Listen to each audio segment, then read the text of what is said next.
nkwaniriza nate gwe mukwano gwaffe tugoberera era nga nkujukiza nti subscribe.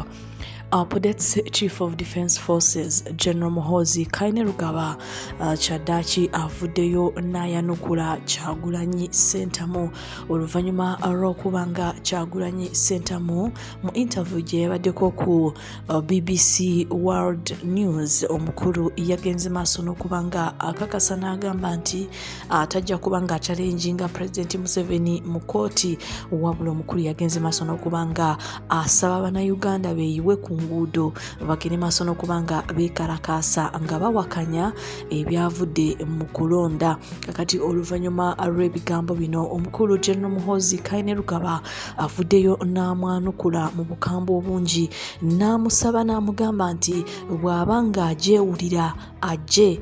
Omukulu avuddeyo n'agamba nti bajja kusisinkana ku street z'e Kampala mu kibuga Kampala ye ne famire ye bajja kubanga basisinkana, wabula bw'abanga alowooza musajja agende maaso n'okubanga akigezaako okubanga ye kalakaasa. Ng'ennaku z'omwezi 15 January 2026 bannayuganda bagenda maaso n'okubanga balonda abakulembeze baabwe naddala ku kifo kyo bwa president ne ba MPs mu ggwanga lyonna. Kakati presidential candidate Robert Kyagulanyi Ssentamu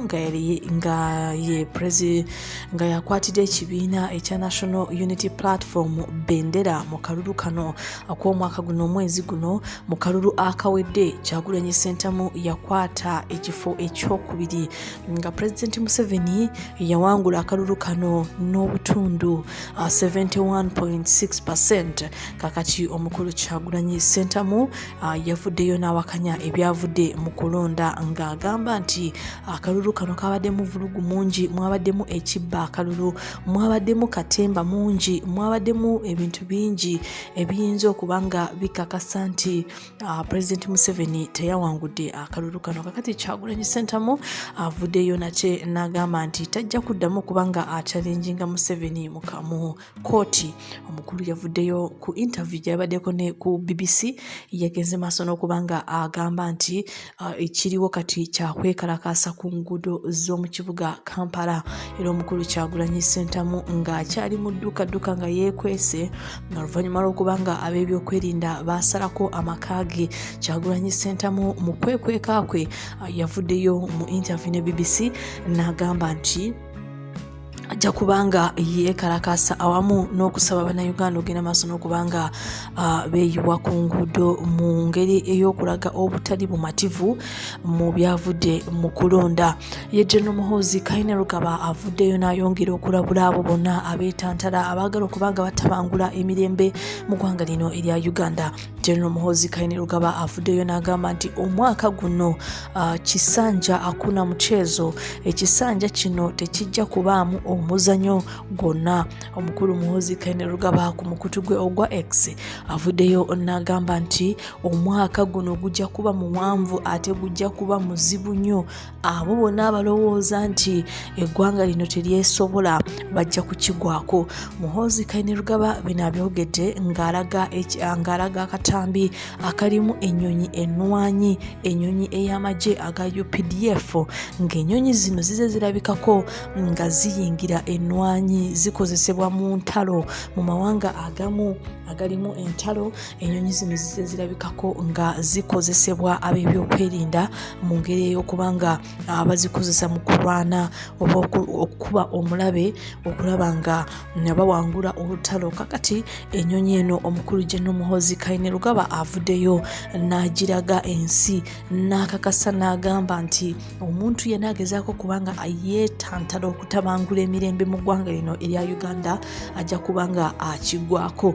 General Muhoozi Kainerugaba takomyeko, agenze maaso n'okubanga nate ayongera n'agamba nti omukulu Kyagulanyi Ssentamu tanaba kubanga akkiriza nti baamuwangudde mu kalulu era ebyo yabadde nga abisuubira. Omukulu General Muhoozi Kainerugaba avuddeyo n'agamba nti kati Kyagulanyi Ssentamu gwe yatuumye omuvubuka omuto avuddeyo n'agamba nti ono kati baamukubye mu babaka ba paliamenti, ye kennyini yagenda maaso n'okubanga omuzannyo guno aguzanya bubi.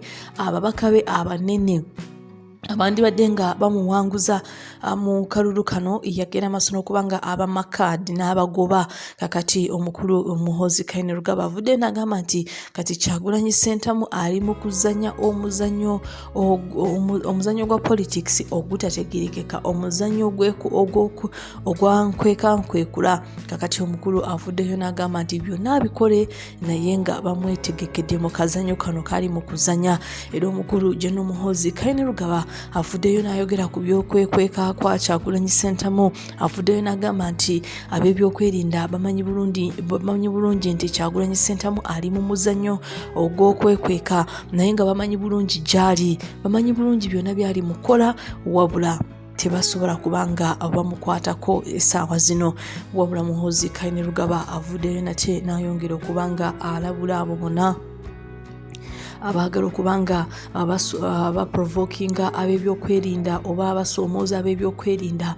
Omukulu Muhoozi Kainerugaba avuddeyo n'agamba nti bajja kubasomesa essomo lye batajja kubanga beerabira obulamu bwabwe bwonna. Era omukulu Muhoozi Kainerugaba ayongedde okukakasa nti ye pulezidenti addako takomyoko, agenze maaso n'okubanga alaga ekifaananyi ng'alimu ne kitaawe Yoweri Kaguta Museveni.